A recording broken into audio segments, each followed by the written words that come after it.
अर्जुन की वीरता और युद्ध कौशल पर अक्सर यह सवाल उठता है कि यदि श्री कृष्ण उनके साथ नहीं होते तो क्या वे इतने महान योद्धा बन पाते। तो आज के इस वीडियो में हम अर्जुन द्वारा लड़े गए उन युद्धों की चर्चा करेंगे जिनमें उनके साथ श्री कृष्ण नहीं थे।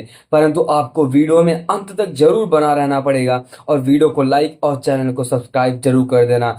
आपने भी अक्सर यह सुना होगा कि श्री कृष्ण के बिना अर्जुन कुछ भी नहीं थे और यह अर्जुन की प्रतिभा पर प्रश्न उठा दिया जाता है कि श्री कृष्ण के ना होते अर्जुन की मृत्यु निश्चित थी। इस लेख में हम अर्जुन द्वारा लड़े गए उन युद्धों की चर्चा करेंगे जिसमें श्री कृष्ण उनके साथ नहीं थे, परंतु फिर भी वे विजयी हुए और ऐसे ऐसे योद्धा, दानव, देव, राक्षस और अन्य प्राणी उनके कुरुक्षेत्र युद्ध से पहले ही पराजित हो चुके थे, जिनके बारे में जान आप भी अचंभित हो जाओगे। खासकर जिनको लेकर अर्जुन को नीचा दिखाने का प्रयास किया जाता है, वे ना जाने कितनी बार श्री कृष्ण के बिना अर्जुन के हाथों पराजित हुए हैं। आइए विस्तार से हम अनसुने युद्धों के बारे में जानते हैं जिनमें आप भी जानेंगे कि अर्जुन कितने शक्तिशाली थे। द्रुपद के साथ हुआ युद्ध, उसमें सबसे पहले पांडवों तथा धृतराष्ट्र के पुत्रों को अस्त्र विद्या में निपुण देख द्रोणाचार्य ने गुरु दक्षिणा स्वरूप उनसे मांगा। पांचाल राज्य द्रुपद को युद्ध में कैद करके मेरे पास ले आओ, ऐसा कहा गया, यदि मेरे लिए सर्वोत्तम गुरु दक्षिणा होगी। अर्जुन ने द्रोणाचार्य से कहा, गुरुदेव, इन कौरवों को पराक्रम दिखाने के पश्चात हम लोग युद्ध करेंगे, ऐसा माना जाता है। तब राजा द्रुपद ने कौरवों को देखकर उन सब की ओर से धावा बोल दिया और बाणों का बड़ा जारी जाल सा बिछाकर कौरवों की सेना को मूर्छित कर दिया।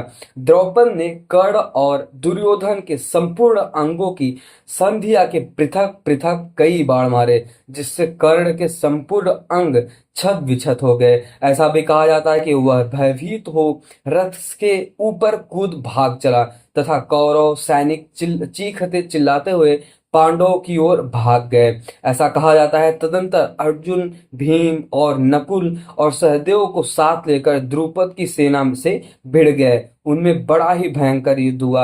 ऐसा भी कहा जाता है कि कुछ ही देर में अर्जुन द्रुपद पर हावी हो गए और तलवार लेकर सहसा पांचाल नरेश के रथ पर कूद पड़े। इस प्रकार द्रुपद के रथ पर चढ़कर अर्जुन ने उन्हें अपने काबू में कर लिया। ऐसा भी माना जाता है समस्त सैनिकों को अपना बाहुबल दिखाते हुए अर्जुन द्रुपद को बंदी बनाकर सिंहनाद करके वहां से लौट गए। गंधर्व चित्ररथ से युद्ध दूसरा जो सबसे महान युद्ध था, उनमें से एक ये भी माना जाता है कि जब गंधर्व चित्ररथ से युद्ध किया था अर्जुन ने। ऐसा कहा जाता है कि जब पांडवों के साथ कुंती ने पांचाल देश की ओर प्रस्थान किया, तब मार्ग में एक जगह गंधर्वराज अंगार पर चित्ररथ अपनी पत्नी के साथ जल क्रीड़ा कर रहा था। उस एकांत में पांडवों की पदचाप सुनकर वह क्रुद्ध हो गया। ऐसा कहा जाता है कि पांडवों में सबसे आगे हाथ में मशाल लिए अर्जुन ही खड़े थे। जब उसके अर्जुन पर प्रहार किया तो उन्होंने उस पर अग्र्योशास्त्र छोड़ दिया, ऐसा माना जाता है, जिससे वह मूर्छित भी हो गया। उसकी पत्नी कुंभीनसी ने युधिष्ठिर की शरण ग्रहण कर ली तो पांडवों ने चित्ररथ को छोड़ दिया। चित्ररथ ने कृतज्ञता प्रदर्शन करते हुए अर्जुन को चाक्षुषी विद्या सिखाई और गंधर्व लोक के 100 घोड़े प्रदान किए। ऐसा भी कहा जाता है कि वे घोड़े कभी भी स्मरण करने पर उपस्थित हो सकते थे। द्रौपदी स्वयंवर युद्ध, आपको तो ये तो पता ही होगा कि जब द्रौपदी स्वयंवर हो रहा था उस टाइम जो युद्ध हुआ था उसकी कहानी के बारे में। स्वयंवर के उपरांत जब कर्ण और अर्जुन आमने सामने आए तो यह इन दोनों की पहली भिड़ंत थी। ऐसा कहा जाता है कि वहां सर्वप्रथम अर्जुन ने साधारण बाणों से ही कर्ण के कई अंगों को विघ्न कर दिया था, जिससे उसे मूर्छा भी आने लगी थी। कर्ण ने भी अर्जुन के कई बाणों को काट डाला था।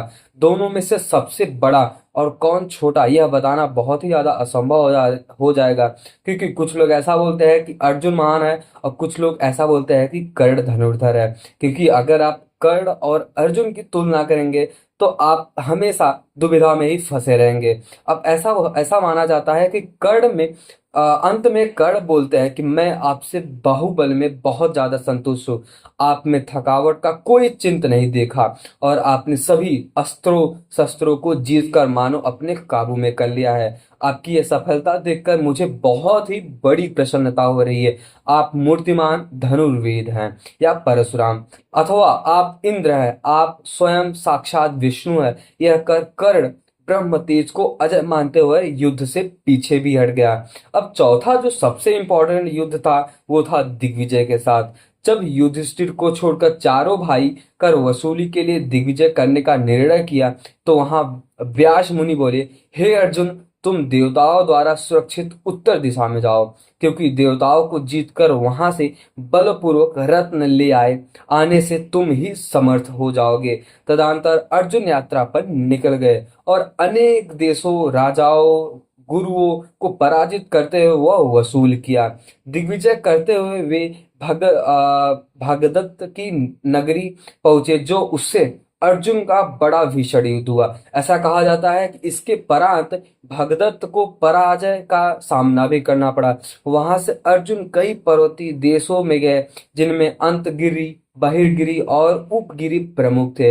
ऐसा माना जाता है कि उनके नरेशों को भी बहुत बुरी तरह से परास्त भी किया। इसके उपरांत किम्बु पुरुष देश, जहाँ किन्नरों का निवास हुआ करता था, गुरु को द्वारा सुरक्षित हाटक देश तथा उत्तर कुरुपुर पर विजय प्राप्त कर अर्जुन इंद्रप्रस्थ लौट आए।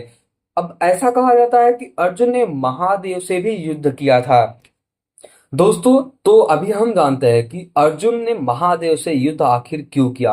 हालांकि यह युद्ध अर्जुन ही हार गए थे, परंतु फिर भी उन्होंने महादेव को युद्ध में संतुष्ट करके पाशुपतास्त्र प्राप्त किया था। ऐसा कहा जाता है कि जो ये सबसे विराट युद्ध था। दुर्योधन ने कर्ण, भीष्म, द्रोण, कृपाचार्य, अश्वत्थामा, दुशासन आदि के साथ मिलकर विराट नगरी की राजधानी पर हमला कर दिया, उनके गायों को भी लूट लिया। तब अर्जुन ने विराट पुत्र उत्तर को सारथी बनाकर गायों को छुड़ाने के लिए समस्त कौरव योद्धाओं से अकेले युद्ध में भिड़ गए। वहां अर्जुन के हाथों गुरु द्रोण, अश्वत्थामा, दुर्योधन, कृपाचार्य सहित अन्य समस्त कौरव योद्धा पराजित भी हो गए थे। कर्ण को तो वहां 3 बार पराजय का सामना करना पड़ा। ऐसा भी कहा जाता है कि कर्ण वहां पे माफी भी मांगने गया था और हार भी गया था। 50 जो सबसे इम्पोर्टेंट है उसको बोला जाता है घोष यात्रा युद्ध। आपको इसके बारे में शायद ही पता होगा, तो चलिए मैं आपको इसके बारे में बताता हूँ। महाभारत के वन पर्व अध्याय 237 के अनुसार, जब जुए में अपना सब कुछ गवा देने के उपरांत पांडव वन में निवास कर रहे थे, तो उस समय कर्ण और शकुनि ने दुर्योधन को उकसाया और बोले, महाराज, सुनने में तो ऐसा आया है कि पांडव लोग दैत्य वन में सरोवर के तट पर वनवासी ब्राह्मणों के साथ रहते हैं। महाराज, तुम उत्कृष्ट राज लक्ष्मी से सुशोभित होकर वहां चलो, तुम्हें देख उन पांडवों को जलन होगी। ऐसा कहा जाता है जब दुर्योधन अपनी सेना लेकर वहां वन में पहुंचा तो उसने देखा जहां पांडव है उससे पहले एक सरोवर है जिसे गंधर्वराज ने घेर रखा है पहले से ही।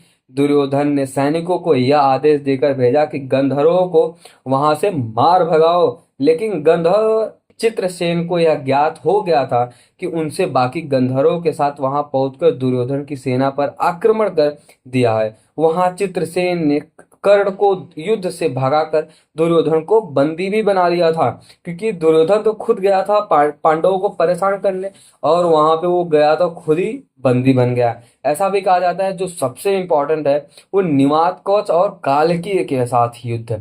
ऐसा माना जाता है इंद्र भवन में जब अर्जुन ने अस्त्र शस्त्रों की शिक्षा ग्रहण कर ली थी, तो एक दिन देवराज इंद्र अर्जुन के पास आए और बोले, निमात कवच नामक दानव मेरे शत्रु हैं। उनकी संख्या 3 करोड़ बताई जाती है और उन सभी के रूप, बल और तेज एक समान है। तुम उन दानवों का संहार कर डालो और इतने से ही तुम्हारी गुरु दक्षिणा पूरी हो जाएगी। तब अर्जुन और उन दानवों का भीषण युद्ध हुआ। अंततः अर्जुन ने उन सब को वज्रास्त्र का उपयोग कर दिया, जिससे पृथ्वी के भीतर घुस जाने पर भी वे नहीं बच सके। सभी दानव मारे गए और शेष जीवित बचने वाले दानव अपने प्राणों की रक्षा के लिए अर्जुन से क्षमा भी मांग ली।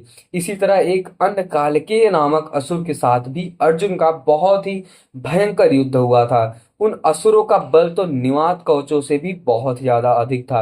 अर्जुन ने उन असुरों से पूरे 5 दिन और रात लगातार युद्ध किया और युद्ध के अंत में उन सभी असुरों का संहार भी कर दिया।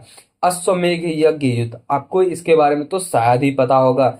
अर्जुन ने अश्वमेध यज्ञ के दौरान कई महत्वपूर्ण युद्ध लड़े, जो उनकी वीरता और युद्ध कौशल को दर्शाते हैं। ऐसा भी कहा जाता है कि इस अभियान का उद्देश्य युधिष्ठिर के अश्वमेध यज्ञ को सफलतापूर्वक संपन्न करना था, जिसके लिए अर्जुन ने विभिन्न राज्यों में जाकर चुनौती स्वीकार की थी और उनको पराजित भी किया था, क्योंकि चुनौती ही नहीं देना था अर्जुन को तो युद्ध भी लड़ना था और पराजित भी करना था। इन युद्धों में अर्जुन ने अपनी दिव्यास्त्रों की क्षमता और रणनीति का प्रभावशाली उपयोग किया था, जिससे कई राजाओं ने आत्मसमर्पण भी किया और साथ ही साथ इन विजयों ने न केवल युधिष्ठिर के अश्वमेध यज्ञ की सफलता सुनिश्चित की, बल्कि पूरे भारतवर्ष में पांडवों की शक्ति और प्रतिष्ठा को दृढ़ से स्थापित किया। तो यह वो सभी युद्ध थे जो श्री कृष्ण के बिना ही अर्जुन ने जीते थे। तो बोलिए जय श्री राम और जय श्री कृष्ण। और अगर आपको ये वीडियो पसंद आया हो तो वीडियो को लाइक और चैनल को सब्सक्राइब जरूर कर दे और अपने दोस्तों को तो जरूर शेयर करें, क्योंकि ये बहुत ही गजब और बहुत ही सनातनी फैक्ट्स है। तो ऐसे ही वीडियो देखने के लिए वीडियो को लाइक और चैनल को सब्सक्राइब जरूर कर दे। मिलते हैं नेक्स्ट वीडियो में।